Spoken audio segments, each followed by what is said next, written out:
When I, read the script, immediately obsessed with Elsie. I feel like I can kind of relate to her in a sense. I've also dated men who were goats in their field, so I know what that feels like. And then, trying to also make a name for yourself in their shadow. But, she calls the shots too, she kind of sneaks up on you. You don't really know what to make of her, if she's trustworthy or not. I love Elsie because she came from, humble beginnings. She had to not necessarily work hard, but she had to work smart. She learned how to manipulate situations in her favor. She learned how to do a lot with a little, and it got her to where she is now, running multi-million-dollar companies. She's built an empire for herself. And, at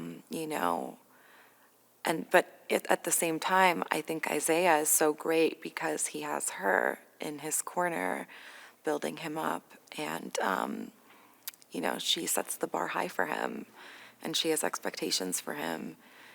And so they're kind of the perfect match because they keep each other on their toes and kind of always striving for more. And I think it's a successful relationship.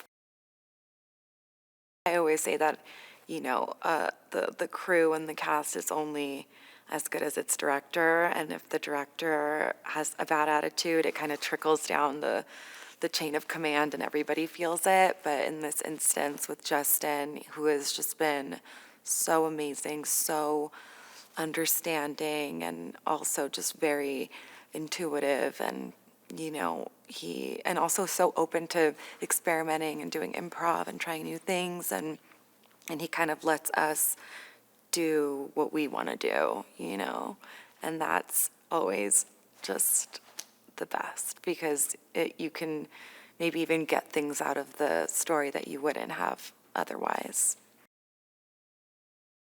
I definitely wanted the bleach brows to stay, and that's kind of her subtle rebellion against the beauty standards that are pushed on women. So I think she's edgy. I think she's really cool. She's really with it. She's me.